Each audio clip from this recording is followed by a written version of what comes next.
Después del primer paso programado de aquietar la mente, entonces vamos con el segundo paso, que es ayudarnos a evacuar las toxinas producto de desechos acumulados en los intestinos y que pueden dar como consecuencia, por ejemplo, esas pancitas abultadas en los ectomorfos o delgados y parte del peso no deseado en personas con sobrepeso.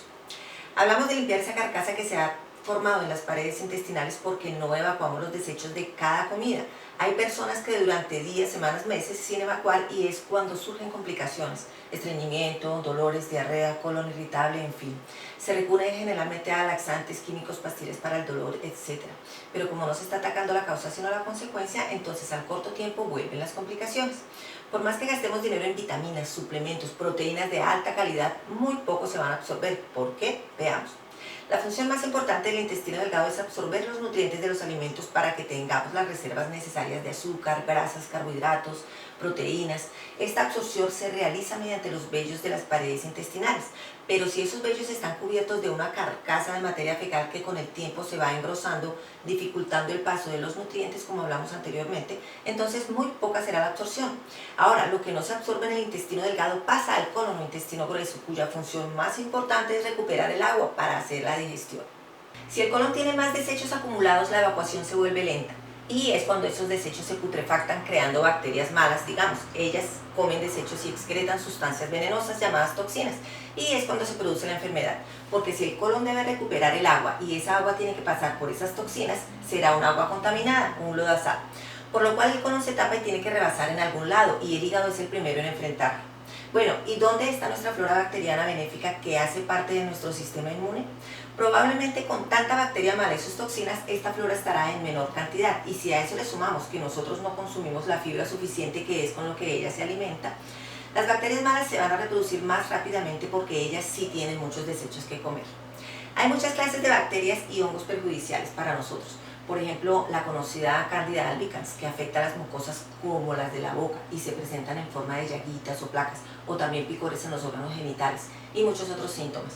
En una cantidad pequeña estaría en balance con las buenas, pero al reproducirse en cantidad afecta de manera potencial el organismo. Entonces, ¿cómo vamos a hacer para remover esa carcasa en nuestros intestinos?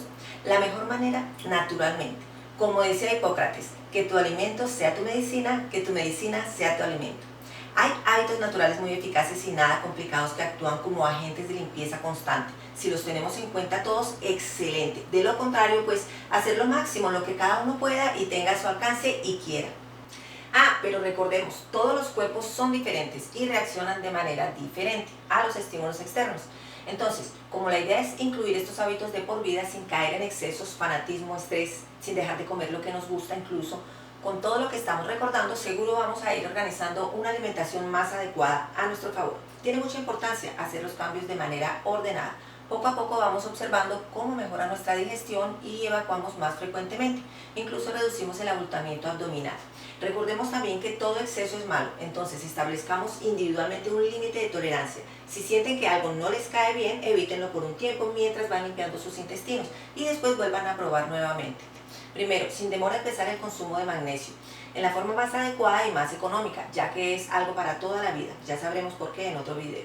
El magnesio, en una de sus 400 funciones más o menos, interviene en la regulación digestiva en todos los aspectos y en la formación y regeneración de tejidos, como los musculares, por eso es de nuestro total interés.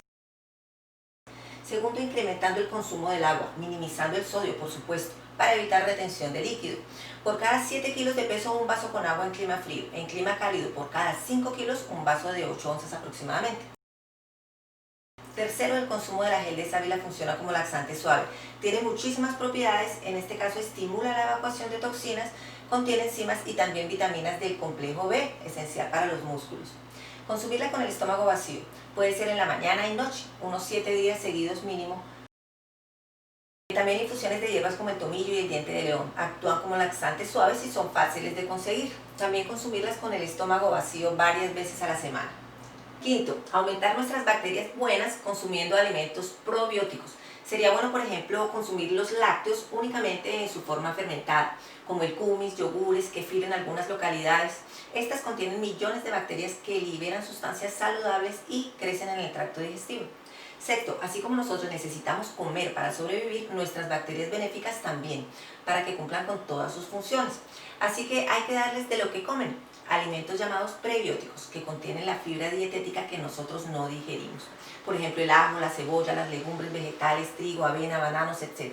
7. Hay ciertos productos de la naturaleza que no deben faltar y ayudarán a tener un intestino limpio, ya que por sus características son excelentes para ayudar a evacuar desechos y toxinas y también a alcalinizar la sangre. Recuerden, no todos los organismos toleran las mismas frutas o verduras. Hay personas que no les sienta bien, por ejemplo, el repollo o la lechuga, el pepino. Cada uno debe consumir únicamente lo que le siente bien y su organismo tolere. La naturaleza trae infinidad de frutas y vegetales para consumir. Limón, ojalá acompañante de todas las comidas. Proteicas. Otras formas de limpieza rápida de intestinos son, por ejemplo, la hidroterapia de colon, que es un lavado intestinal que remueve cantidad de desechos. El problema es que también remueve flora bacteriana buena, entonces hay que tomar las precauciones que indique el especialista. También de vez en cuando se puede hacer lavados intestinales caseros o enemas para aliviar la carga de desechos. Son un poco incómodos pero efectivos. Como ven, es acercarnos más a la naturaleza con pequeños cambios y lograr absorber todos los nutrientes para que su absorción sea efectiva y logremos el objetivo deseado correctamente. Gracias por visitar nuestro canal, los esperamos en el siguiente video de cómo limpiar nuestros filtros hígado, pulmón y riñón y así continuar con el tercer paso de cómo subir o bajar de peso correctamente.